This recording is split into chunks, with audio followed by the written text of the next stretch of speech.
नमस्कार। Solid state physics के course में पिछले लेक्चर में हम लोगों ने Einstein's theory of specific heat capacities of solids की बात किया था। और अगर आपको पिछला लेक्चर याद हो या फिर से उसे देख सकते हैं, तो हम लोगों ने देखा था कि आइंस्टीन्स थ्योरी जो थी सॉलिड के स्पेसिफिक हीट कैपेसिटी के लिए, तो हायर टेम्परेचर पर तो वो ड्यूलोंग पेटिट्स लॉ जो था कि at comparatively higher temperature solid की मोलर हीट कैपेसिटी कांस्टेंट होती है, जिसका वैल्यू 3R के बराबर होता है और वो इंडिपेंडेंट ऑफ टेम्परेचर होता है। वो 3R के बराबर होता है और at comparatively lower temperature experimental observation ऐसा था कि मोलर हीट कैपेसिटी सॉलिड के एब्सोल्यूट टेम्परेचर के थर्ड पावर के प्रोपोर्शनल पाया जाता था, एक्सपेरिमेंटली पाया गया TQ के प्रोपोर्शनल। लेकिन आइंस्टीन की थ्योरी के मुताबिक वो एक्सपोनेंशियल वेरिएशन दे रहा था। तो बहुत हद तक जो एक्सपेरिमेंटल ऑब्जर्वेशन है उसके बहुत क्लोज था आइंस्टीन की थ्योरी का जो प्रेडिक्शन था सॉलिड की स्पेसिफिक हीट कैपेसिटी के लिए, but it was not in complete agreement with experimental observation. According to Einstein's theory exponential decrease था टेम्परेचर के घटने के साथ सॉलिड के मोलर हीट कैपेसिटी का, जबकि एक्सपेरिमेंटल ऑब्जर्वेशन के मुताबिक वो TQ के प्रोपोर्शनल पाया जा रहा था। और एक्सट्रीमली लो टेम्परेचर की तो बात कुछ अलग थी, वो लगभग लीनियर वेरिएशन था, oblique straight line passing through origin जैसा था। और उसकी कहानी कुछ अलग है जो मैं बहुत पहले बता चुका हूं कि उसमें लैटिस वाइब्रेशन कंट्रीब्यूट नहीं करता है। उतना कम टेम्परेचर पर चले जाने पर जो लैटिस साइट्स पर के बेसिस हैं उनका वाइब्रेशन लगभग सीज कर जाता है, and that specific heat capacity और molar heat capacity is mainly contributed by electrons. और वो लीनियरली क्यों वेरी करता है, कैसे वेरी करता है, इसकी बात मैं पहले कर चुका हूं। तो जो आइंस्टीन का मॉडल था it was very close to the experimental observation and exactly agreeing with experimental observation at higher temperature, but at comparatively lower temperature it was very close but not in complete agreement with that. तो बाद में फिर Debbie ने एक नया model propose किया जिसकी बात आज हम लोग करने जा रहे हैं, Debye's theory of specific heat capacities of solids. आपको याद होगा आइंस्टीन ने एक एजम्पशन लिया था कि सॉलिड के अंदर डिफरेंट लैटिस साइट्स पर जो एटम्स या ग्रुप ऑफ एटम्स या आयंस जो भी हैं वो सारे के सारे एटम्स सेम फ्रीक्वेंसी से वाइब्रेट करते हैं इंडिपेंडेंट ऑफ वन अनदर। एक के वाइब्रेशन का दूसरे के वाइब्रेशनल स्टेट से कोई रिलेशनशिप नहीं होता है, वो दोनों एक दूसरे के वाइब्रेशन को इन्फ्लुएंस नहीं करते हैं। सारे के सारे एटम्स एक दूसरे से इंडिपेंडेंट वे में वाइब्रेट करते हैं and all atoms vibrate with same exactly same frequency. और इस सिंपलिस्टिक एजम्पशन के आधार पर आइंस्टीन ने अपना पूरा का पूरा मैथमेटिकल मॉडल डेवलप किया था जो हायर टेम्परेचर पर तो वही चीज दे रहा था जो एक्सपेरिमेंटली देखा जा रहा था, but at comparatively lower temperature थोड़ा सा उसमें गड़बड़ी थी कि एक्सपेरिमेंटल ऑब्जर्वेशन कुछ और था और आइंस्टीन के मॉडल का प्रेडिक्शन कुछ और था। डेबी ने जो एजम्पशन लिया डेबी ने, 2-3 नए एजम्पशंस के आधार पर अपने मैथमेटिकल मॉडल को डेवलप किया। सॉलिड्स के molar heat capacity, specific heat capacity को एक्सप्लेन करने के लिए, थर्मल बिहेवियर को एक्सप्लेन करने के लिए। और डेबी ने यह माना कि पूरा का पूरा सॉलिड एक कंटिन्यूअस मीडियम है। Debye considered the solid as a continuous elastic body. और जो दूसरा आइंस्टीन मॉडल से different, completely different assumption Debye ने लिया, वो ये कि सॉलिड के अंदर हर एटम उसके नेबरिंग जो दूसरे एटम्स होते हैं उसके फोर्स फील्ड के इन्फ्लुएंस में होता है, और वो एक दूसरे से इंडिपेंडेंट वे में ऑसिलेट नहीं करता है। वो कपल्ड ऑसिलेटर है। हर ऑसिलेटर पर दूसरे ऑसिलेटर का इन्फ्लुएंस है, और हर एटम सेम फ्रीक्वेंसी से ऑसिलेट नहीं करता है। They oscillate with a range of frequencies. So what Davy considered was each atom in a solid is under the influence of the force fields of a number of other vibrating atoms. Therefore, the atoms are coupled together and their vibrations are not independent of each other. Thus, they are capable of producing a spectrum of frequencies. अलग अलग atoms अलग अलग frequency से vibrate कर सकते हैं। एक range of frequencies होती है, मतलब अलग अलग वाइब्रेशनल मोड के करस्पॉन्डिंग फ्रीक्वेंसीज अलग अलग होती है। Different frequencies, different vibrational modes में सॉलिड वाइब्रेट कर सकता है, एटम्स वाइब्रेट कर सकते हैं। And the energy of elastic wave is quantized just like electromagnetic wave. ये तो आइंस्टीन ने भी माना था। The quantum of vibrational energy is called phonon. The phonons और phonon wave travels with the velocity of sound wave vs in the medium. ये सारी बातें, फोनॉन क्या होता है, फोनॉन वेव से हम क्या मीन करते हैं, और phonon quantum of vibrational energy of solid है, इसका पूरा कॉन्सेप्ट हम लोग पीछे के लेक्चर्स में इन डिटेल डिस्कस किए हैं। अगर आपको कंफ्यूजन हो तो आप वो पीछे के लेक्चर से एक बार फिर से देख सकते हैं। और एक और चीज इन्होंने माना कि the phonon gas behaves like a boson gas similar to photons and the average energy per mode of vibration is given by average value of epsilon is equal to h nu by e to the power h nu by kt minus 1, where nu is the frequency of vibration corresponding to a particular vibrational mode। तो ये सारे कुछ assumptions लिए गए Debbie के द्वारा molar heat capacity का एक मैथमेटिकल मॉडल डेवलप करने के दरमियान प्रपोज करने के लिए। और इन एजम्पशंस के आधार पर Debye proposed a mathematical model for explaining the thermal behaviour, specially the molar heat capacity और specific heat capacity of solids. So let us now work out the mathematics of this model as per the assumptions taken by Davy। तो आपको पता है, मैं पुनः आपको याद दिलवा दूं कि जब हम लोग फोनॉन्स का डिस्कशन कर रहे थे, फोनॉन का क्या कॉन्सेप्ट है, फोनॉन किसे कहते हैं, फोनॉन वेव क्या होता है, इसकी चर्चा जब हम लोग कर रहे थे तो हम लोगों ने आइंस्टीन्स अप्रोक्सीमेशन और डेबीज अप्रोक्सीमेशन की बात भी किया था।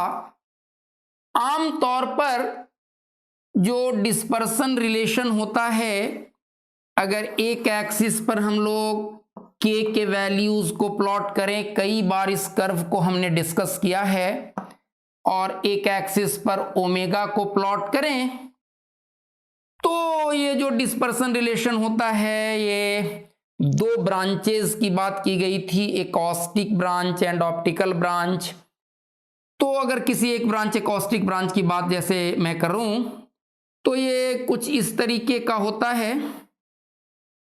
सो corresponding to different vibrational mode of solid, different omega and different k are there. We can say that different k correspond to different omega, and the variation of omega with k is not linear. It is very much linear for a small values of k, and then the variation is like this, curved.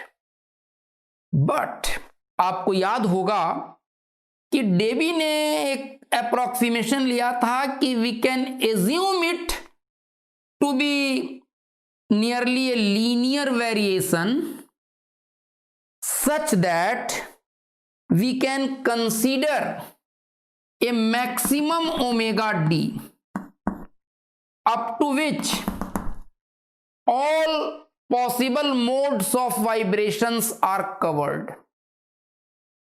अगर हम लोग solid के different vibrational modes के corresponding उसके पास total कितनी vibrational energy होगी, ऐसा कुछ निकालना चाहते हैं, तो इसके एग्जैक्ट जो ये कर्व्ड वेरिएशन है, इसको कंसीडर करने की जरूरत नहीं है। डेबी ने एक अप्रोक्सीमेशन लिया था कि हम लोग इसको लीनियर वेरिएशन जैसा मान करके काम कर सकते हैं।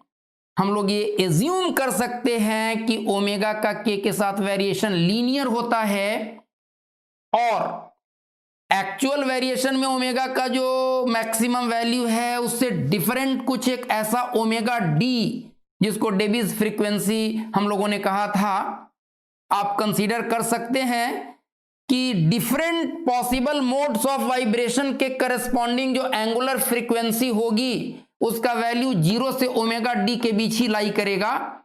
ओमेगा डी से ज्यादा फ्रीक्वेंसी से वाइब्रेशन पॉसिबल नहीं है, और जितने भी वाइब्रेशनल मोड्स होंगे पॉसिबल होंगे सॉलिड के लिए, all those vibrational modes will be covered between 0 and omega D, ऐसा कंसीडर किया गया था, और इसको हम लोगों ने डेबीज अप्रोक्सीमेशन कहा था।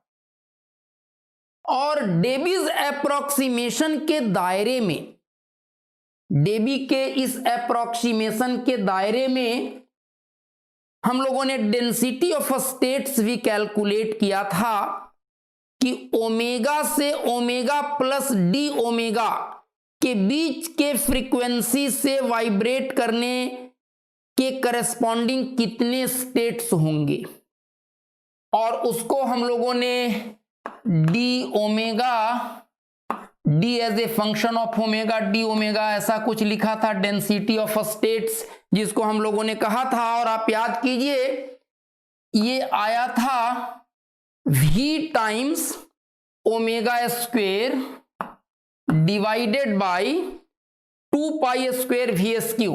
आप पीछे का लेक्चर निकाल करके देख सकते हैं, 2 पाई स्क्वेयर वी एस क्यू, जहां ये v है सॉलिड का वॉल्यूम और ये वीएस है अगर उस सॉलिड को एक कॉन्टिन्यूअस मीडियम ट्रीट किया जाए तो उस कॉन्टिन्यूअस मीडियम में साउंड वेव की वेलोसिटी, और ओमेगा है एक किसी ओमेगा से ओमेगा प्लस डी ओमेगा के बीच के फ्रीक्वेंसी की बात कर रहे हैं, तो एक पर्टिकुलर फ्रीक्वेंसी ओमेगा के पास, ओमेगा से ओमेगा प्लस डी ओमेगा के बीच के फ्रीक्वेंसी से वाइब्रेट करने के करस्पॉन्डिंग कितने वाइब्रेशनल स्टेट्स होंगे, कितने अलग अलग वाइब्रेशनल स्टेट्स पॉसिबल होंगे, वो ऐसा निकाला गया था इस डिवाइस मॉडल के दायरे में। और इसको अगर हम लोग इन टर्म्स ऑफ फ्रीक्वेंसी लिखना चाहें तो देखिए, तो ओमेगा को हम लोग लिख सकते हैं 2 पाई न्यू, तो डी ओमेगा को लिख सकते हैं 2 पाई डी न्यू। तो अगर इसको इन टर्म्स ऑफ न्यू से न्यू प्लस डी न्यू के बीच के फ्रीक्वेंसी से वाइब्रेट करने वाले स्टेट्स कितने होंगे, उसके करस्पॉन्डिंग डेंसिटी ऑफ स्टेट क्या होगा, इसकी बात अगर करें डी न्यू ऐसा, तो ये क्या हो जाएगा V, और ओमेगा इज 2 पाई न्यू, तो ओमेगा का स्क्वायर है, तो ये हो जाएगा 4 pi square new square divided by 2 pi square VS cube. और डी न्यू को हम लोग लिख सकते हैं, या डी ओमेगा के जगह पर हम लोग लिख सकते हैं, डी ओमेगा के जगह पर हम लोग लिख सकते हैं 2 पाई डी न्यू। इसके जगह पर इतना लिख दिया और इसके जगह पर हम लोग इतना लिख दिया। ओके, यहां पर भी डी ओमेगा होता है, डी ओमेगा। तो ये 2 pi square and pi square will cancel out, 2 and 2 will cancel out, and what we may write is d nu is equal to 4v by, और 4 एक पाई बच चुका है, 4 पाई times v is volume of solid, 4 pi times v upon VS cube nu square d new, ऐसा। ये हमें मिल गया number of states whose frequencies lie between nu and nu plus d nu। और अब इसको डेबी ने कहा कि साहब 3 डायमेंशनल सॉलिड्स के अंदर में 3 तरह का वाइब्रेशनल मोड पॉसिबल है किसी एक एटम के लिए। एक longitudinal mode of vibration possible होगा, अगर डिस्टरबेंस एक्स एक्सिस के लॉन्ग ट्रेवल कर रही है और एटम्स एक्स एक्सिस के लॉन्ग ही ऑसिलेट कर रहे हैं, तो ये लॉन्गिट्यूडिनल मोड कहलाता है। अगर मीडियम के पार्टिकल्स उसी लाइन के एलोंग वाइब्रेट कर रहे हों जिस लाइन के एलोंग डिस्टरबेंस ट्रेवल कर रही है, then this is called longitudinal mode. और 2 ट्रांसवर्स मोड्स पॉसिबल होंगे एक दूसरे से इंडिपेंडेंट। अगर एक्स एक्सिस के लॉन्ग डिस्टरबेंस ट्रेवल कर रही है तो एटम वाई एक्सिस के लॉन्ग ऑसिलेट कर सकता है, वाइब्रेट कर सकता है, जेड एक्सिस के लॉन्ग कर सकता है। तो इसको मतलब वेव के डिस्टरबेंस के प्रोपेगेशन के डायरेक्शन से 90 डिग्री पर 2 independent modes of vibration possible हैं। तो 2 transverse modes of vibrations possible होते हैं और एक longitudinal mode of vibration possible होता है। और इसीलिए हम लोग कहते हैं कि एक सिंगल, ये बात हम लोगों ने आइंस्टीन्स मॉडल में भी किया था कि एक सिंगल एटम 3 इंडिपेंडेंट ऑसिलेटर के इक्विवेलेंट होता है। तो अगर n एटम्स है तो वो 3n ऑसिलेटर्स के इक्विवेलेंट होगा। और लॉन्गिट्यूडिनल वाइब्रेशन के करस्पॉन्डिंग जो डिस्टरबेंस के मीडियम में प्रोपेगेट करने का स्पीड होगा, जो उसकी वेलोसिटी होगी, that may be different from that of the wave velocity corresponding to transverse mode of vibration. तो अगर ट्रांसवर्स मोड ऑफ वाइब्रेशन के करस्पॉन्डिंग उस कॉन्टिन्यूअस सॉलिड में, उस कॉन्टिन्यूअस मीडियम में फोनॉन वेव की वेलोसिटी को हम लोग vt से डिनोट करें और लॉन्गिट्यूडिनल वेव के करस्पॉन्डिंग उसको vl से डिनोट करें, तो लॉन्गिट्यूडिनल मोड ऑफ वाइब्रेशन के करस्पॉन्डिंग न्यू से न्यू प्लस डी न्यू के बीच नंबर ऑफ स्टेट्स कितने होंगे, तो वो होगा 4 pi v by VL cube new square d new. और ट्रांसवर्स मोड के करेस्पॉन्डिंग होगा इसका 2 टाइम्स, क्योंकि 2 मोड्स पॉसिबल हैं, 2 times 4 pi v by V T cube, because VL and VT में be different, new square d new. ऐसी बात हम लोग कर सकते हैं। So the number of vibrational modes between frequency, the total number of vibrational modes, the total number of vibrational modes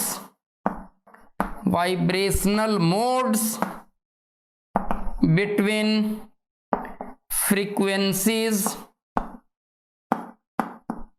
nu and nu plus d nu, इसको हम लोग लिख सकते हैं d nu times d nu is equal to 4 pi V by VL cube nu square d nu plus 2 into 4 pi V by VT cube nu square d nu, जहां पर हम लोगों ने माना है कि लॉन्गिट्यूडिनल वाइब्रेशन के करेस्पॉन्डिंग डिस्टरबेंस के प्रोपगेट करने की वेलोसिटी है VL और ट्रांसवर्स के करेस्पॉन्डिंग है VT।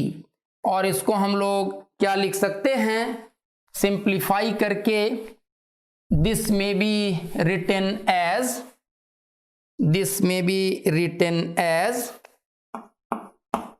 D nu times d nu is equal to 4 pi V nu square d nu, तो कॉमन ही होगा दोनों में, तो 4 पाई वी अगर कॉमन ले लें तो यहां से बचेगा 1 अपॉन VL क्यूब और प्लस यहां से बचेगा 2 अपॉन VT क्यूब और न्यू स्क्वेयर डी न्यू, इसको ऑर्डर नंबर 1 हम लोग दे सकते हैं। ओके, और यहां पर हम लोग थोड़ी सी जगह बना लें, इसको इरेज कर दें, इन चीजों की जरूरत खत्म हो गई अपनी। अब देखिए, जितने भी ऑसिलेटर्स हैं, अगर पूरे सॉलिड के अंदर में टोटल n एटम्स हैं, means n oscillators are there, तो एक ऑसिलेटर 3 इंडिपेंडेंट ऑसिलेटर्स के इक्विवेलेंट हैं, और अगर n एटम्स हैं तो टोटल 3n ऑसिलेटर्स होंगे, टोटल 3n ऑसिलेटर्स के इक्विवेलेंट पूरा का पूरा सिस्टम होगा। और चाहे जिस किसी भी मोड में कोई भी एटम वाइब्रेट कर रहा हो, चाहे जिस किसी भी मोड में सॉलिड वाइब्रेट कर रही हो, वाइब्रेशन की एंगुलर फ्रीक्वेंसी 0 से ओमेगा डी, और ओमेगा डी के करेस्पॉन्डिंग फ्रीक्वेंसी को अगर न्यू डी कहें तो 0 से न्यू डी के बीच ही वेरी करेगा। डेबी ने ऐसा अप्रोक्सीमेशन लिया, कोई एक ऐसा मैक्सिमम एंगुलर फ्रीक्वेंसी डेबी ने एज्यूम किया था कि अगर 0 से उस पर्टिकुलर मैक्सिमम फ्रीक्वेंसी के बीच all possible modes of vibration को इंटीग्रेट कर दें, linear variation of omega with k मानते हुए, तो हमें सारे के सारे वाइब्रेशनल मोड्स कंसीडर्ड हो जाएंगे और सॉलिड के वाइब्रेशन के करस्पॉन्डिंग एनर्जी का करेक्ट एक्सप्रेशन मिल जाएगा। तो अगर इस एक्सप्रेशन को, ये तो न्यू से न्यू प्लस डी न्यू के बीच इतने मोड्स हैं, अगर इसको 0 से न्यू डी के बीच हम लोग इंटीग्रेट कर दें तो हमें क्या मिल जाना चाहिए, 3n मिल जाना चाहिए। तो according to Debye's approximation, integral of 4 pi v 1 upon VL cube plus 2 upon VT cube nu square d nu integrated from 0 to new d, this should be equal to total number of oscillators 3n, और ये सारी चीजें constant हैं। That implies 4 pi v one solid का पूरा volume constant होगा और given solid के अंदर लॉन्गिट्यूडिनल और ट्रांसवर्स वेव्स के वेलोसिटीज भी फिक्स्ड होंगे। तो VL cube plus 2 upon VT cube integral new square d nu integrated from 0 to nu d, it should be equal to 3n. That implies 4 pi v 1 by VL cube plus 2 by VT cube nu d cube by 3। ये integral बहुत simple है इसलिए इसका मैंने direct value लिख दिया है। It should be equal to 3n। That implies 4 pi v times 1 upon VL cube plus 2 upon VT cube. It should be equal to 9n by nu d whole cube. तो यह भी एक important expression आ गया अपना, इसको भी मैं यहां पर नोट डाउन करके छोड़ देता हूं कि ये जो है 4 pi v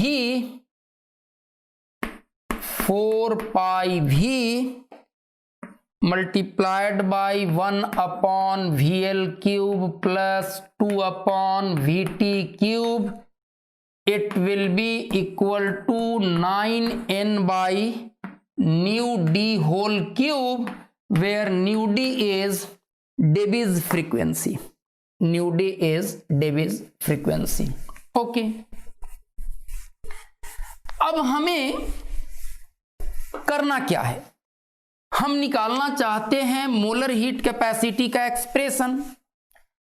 और मोलर हीट कैपेसिटी का एक्सप्रेशन निकालने के लिए हमें क्या निकालना होगा, किसी गिवन टेम्परेचर पर सॉलिड की टोटल इंटरनल एनर्जी E निकालना होगा।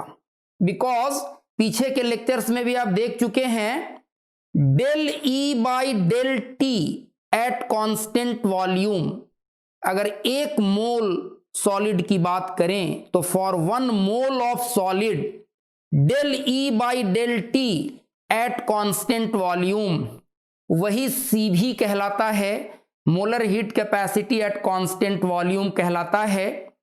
तो हमें E का एक्सप्रेशन चाहिए, और E का एक्सप्रेशन अब कैसे निकलेगा, थोड़ा थोड़ा अंदाजा लगना आपको शुरू हो गया होगा।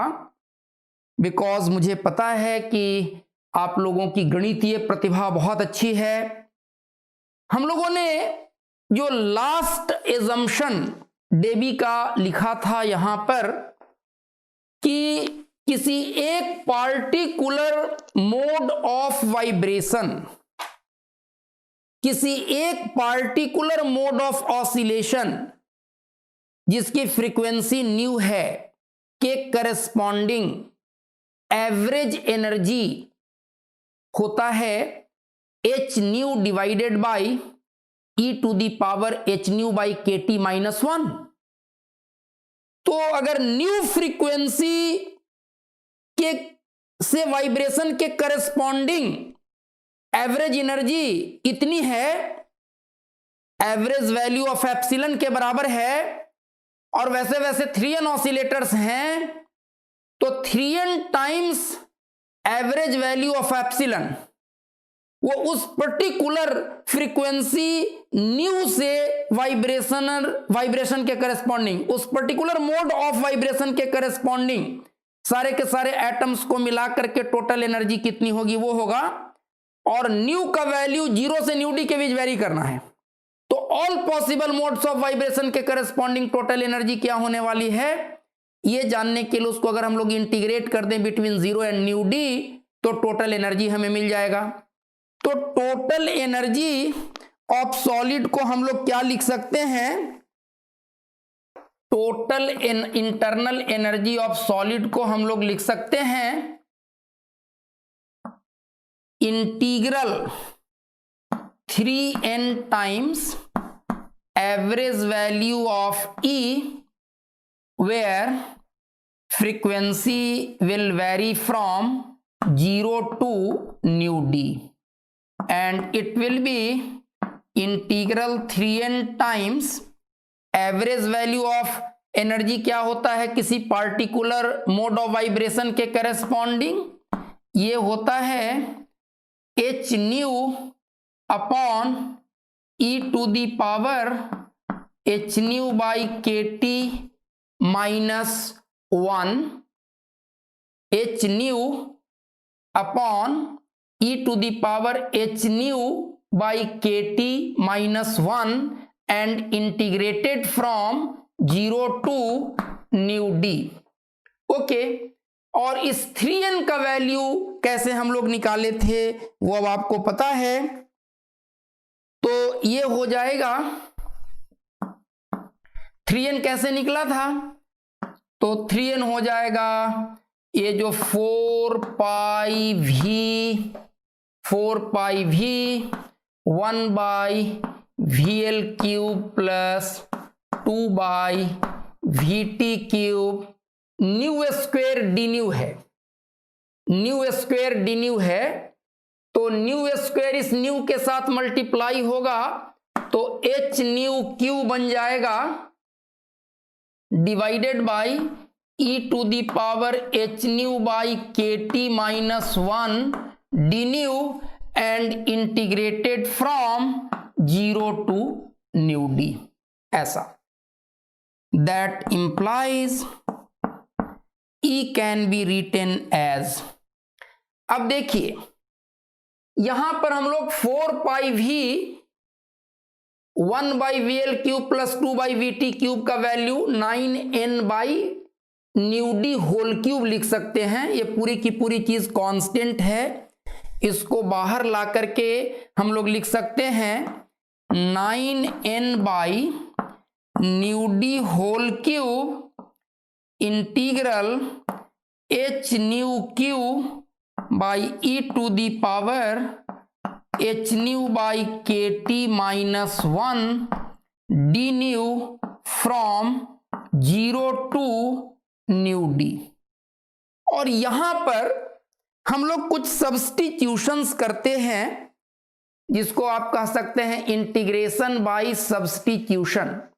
और सब्स्टिट्यूशन हम लोग क्या करें, लेट x को मान लेते हैं H nu by k T, तो यहां से न्यू क्या आ जाएगा, न्यू आ जाएगा k T upon h times x, that implies d nu क्या हो जाएगा, at a given temperature T is fixed, K is fixed, H is fixed, k T by h D x हो जाएगा। और आपको पता है कि न्यू का एक मैक्सिमम वैल्यू पॉसिबल है, न्यू का वैल्यू ज्यादा से ज्यादा न्यू डी हो सकता है एज पर डेविज अप्रोक्सीमेशन। तो इसके मैक्सिमम वैल्यू के करस्पॉन्डिंग इसका भी एक मैक्सिमम वैल्यू डिफाइन होगा। So what we may write is that implies, अगर इसके मैक्सिमम वैल्यू को एक्स डेबी कहें तो ये हो जाएगा h nu D by k T, ऐसा, या यहां से न्यू डी को कह सकते हैं k T by h times x D. तो ये सारा अप्रोक्सीमेशन अगर हम लोग इस वाले इंटीग्रल में सब्स्टिट्यूट कर दें, then what do we get, let us see. ऊपर वाले एक्सप्रेशन को हम लोग यहां तक अभी मिटाते हैं, let us see what do we gate.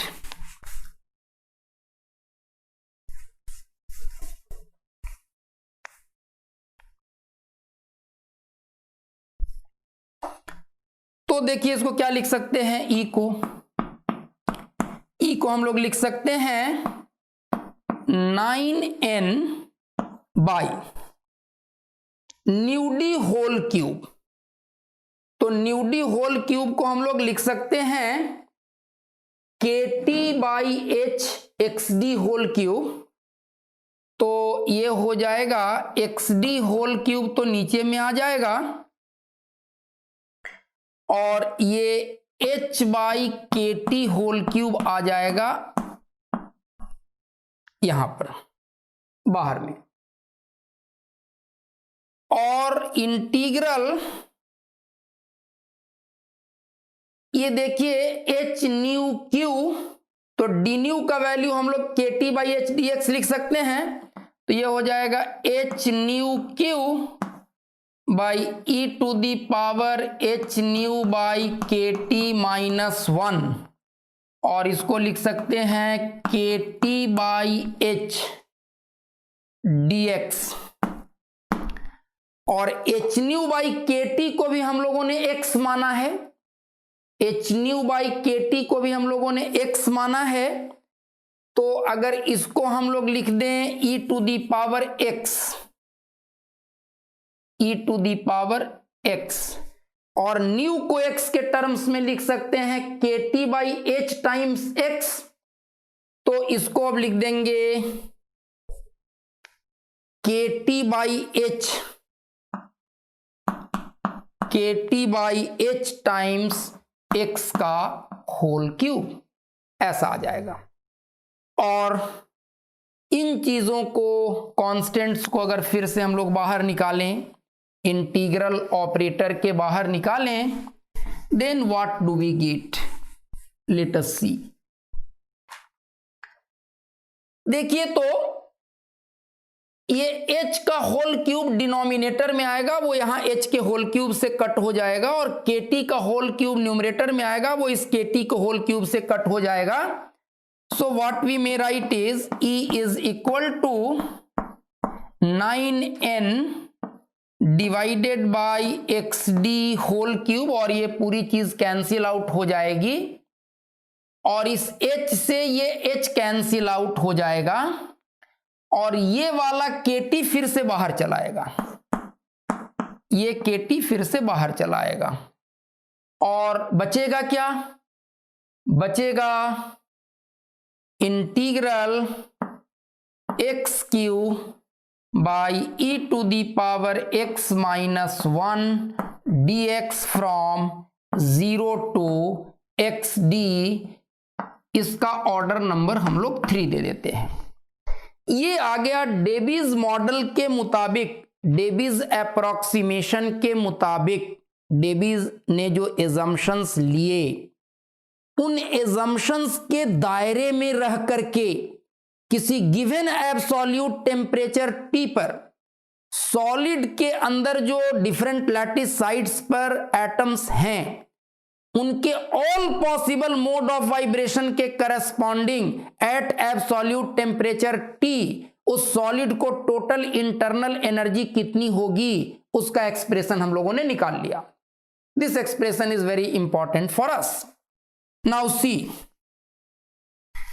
Eight higher temperature what happens, at higher temperature हम लोगों ने एक यहां पर थीटा डी भी डिफाइन किया है, h nu D by k, theta D Debye's temperature, Einstein's model में भी हम लोगों ने बात किया था, इसको हम लोग एच न्यू डी बाई के लिख सकते हैं। और क्या क्या हम लोगों ने यहां पर सब्स्टिट्यूशंस किए थे, x D was h nu D by k T, x D bar was h nu D by k T, और यहां से h nu D by k is theta D, तो ये हो जाएगा थीटा डी बाई टी, और T by theta D जो हो जाएगा वो 1 अपॉन एक्स डी हो जाएगा। Now see special cases, what happens at higher temperature, और आइंस्टीन्स मॉडल डिस्कस करते समय भी हम लोगों ने इस बात की चर्चा किया था कि what do we mean by higher temperature.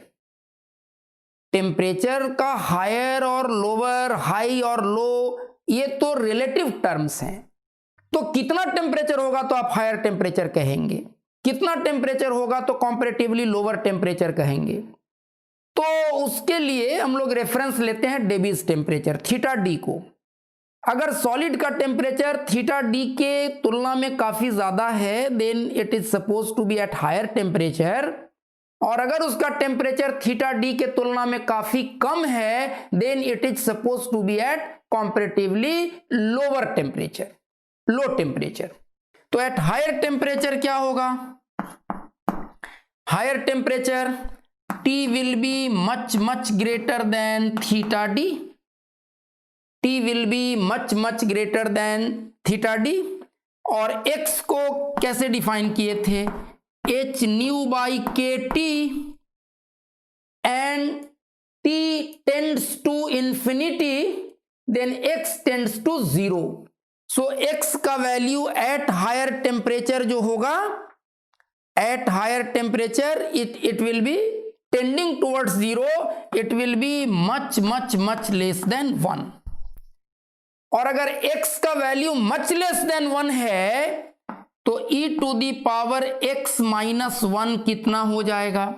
अब एक्सपोनेंशियल का एक्सपेंशन आप जानते हैं, 1 plus x plus higher order terms को अगर इग्नोर करें और माइनस 1, तो ये कैंसिल आउट हो करके it is nearly equal to x हो जाएगा। So at higher temperature what will be there? ये ऊपर वाले टर्म्स की शायद अब जरूरत हमें नहीं पड़ने वाली है, तो इस स्पेस को हम लोग यूज करते हैं।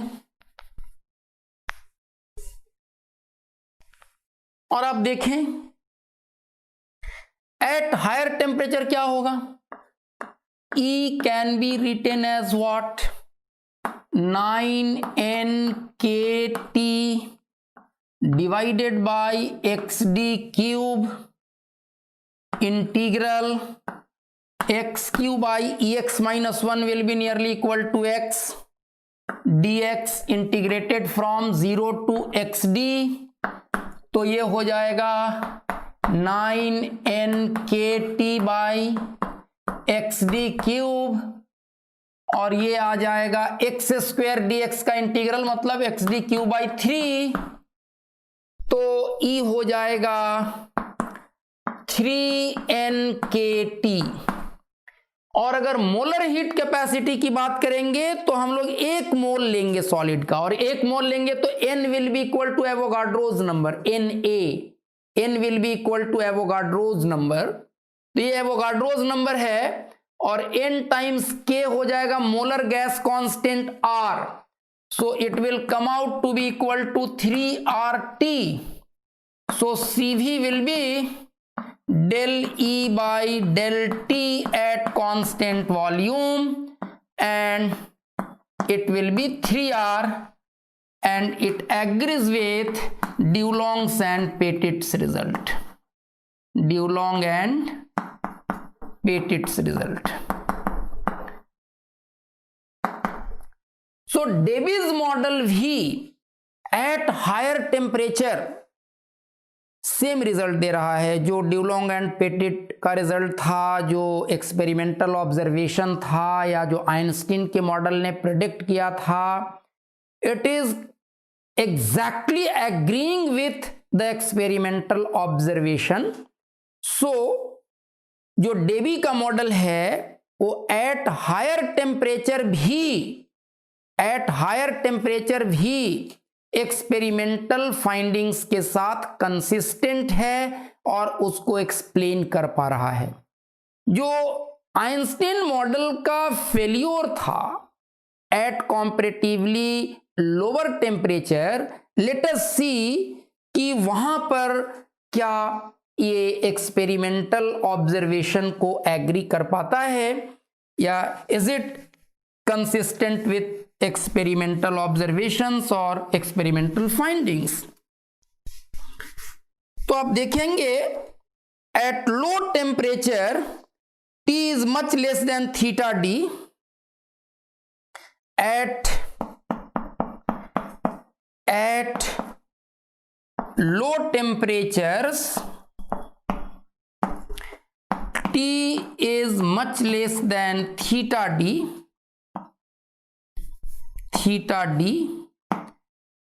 and xd जो है xd जो कि थीटा डी बाई टी है and t is much smaller than theta d, so it will tend towards infinity. Xd will tend towards infinity and we can write E as 9nkt और xd को हम लोग लिख सकते हैं theta D by T, तो xd का whole cube है तो थीटा डी का होल क्यूब आएगा और नीचे में t का होल क्यूब आएगा तो ऊपर में जाकर के t का पावर 4 बन जाएगा और ये इंटीग्रल हो जाएगा integral x cube by e x minus 1 d x integrated from 0 to infinity. और ये एक स्टैंडर्ड इंटीग्रल है, इसको रीमान जीटा इंटीग्रल बोलते हैं। इसका एक स्टैंडर्ड वैल्यू होता है, इसका वैल्यू होता है पाई 4/15। So integral x cube upon ex minus 1 dx from 0 to infinity, ये इसका वैल्यू होता है पाई 4/15। ये एक स्टैंडर्ड इंटीग्रल है and this is called Riemann zeta integral. तो इसका वैल्यू अगर सब्स्टिट्यूट कर दें then let us see what happens at lower temperature, जहां पर कि आइंस्टीन का मॉडल एक्सपेरिमेंटल ऑब्जर्वेशन के साथ एग्री नहीं किया था, एक्सपेरिमेंटल ऑब्जर्वेशन को एक्सप्लेन नहीं कर पाया था, बट डेविस मॉडल देखिए क्या देता है। So as per Davis model, what we may write at lower temperature is 9n k t to the power 4 divided by theta d whole cube और इसका वैल्यू हो जाएगा pi to the power 4/15। So E will be 3/5 nk pi 4 by theta d whole cube t to the power 4। और अगर हम लोग 1 mole solid की बात करेंगे तो n will be Avogadro's number and n times k will be r, so it will be E is equal to 3r pi 4 by theta d whole cube t to the power 4। और 1 mole solid के लिए eight constant volume del E by del T will be CV। So what will be CV for solids at lower temperature as per Davis model? So it will be CV can be written as del E by del T at constant volume। ये सारी चीजें constant हैं, ये सारी चीजें constant हैं और del E by del T करेंगे तो t टू दी पावर 4 का इंटीग्रल हो जाएगा 4 times t to the power 3, तो ये हो जाएगा 12r pi to the power 4 by theta D whole cube T cube, ऐसा। और इसको हम लोग लिख सकते हैं, इसको हम लोग लिख सकते हैं 77.94 इंटू 3r। सारे कांस्टेंट्स का वैल्यू अगर आप रखेंगे तो इतना आ जाएगा 77.94 into 3r into t upon theta D का होल क्यूब इस तरीके का आ जाएगा। ये सारी चीजें कांस्टेंट हैं। So CV is proportional to third power of absolute temperature of solids at low temperatures. Low temperatures means when the temperature of the solid is much smaller as compared to Davy's temperature. तो इस तरह से हम लोग देख सकते हैं कि डेबी का जो मॉडल है वो हायर टेम्परेचर पर भी और एट लो टेम्परेचर्स भी सॉलिड के स्पेसिफिक हीट कैपेसिटी या मोलर हीट कैपेसिटी का टेम्परेचर के साथ वेरिएशन कैसा होना चाहिए उसका बिल्कुल करेक्ट प्रेडिक्शन करता है and it agrees with experimental observation. तो आज का लेक्चर इतना ही। Thank you very much.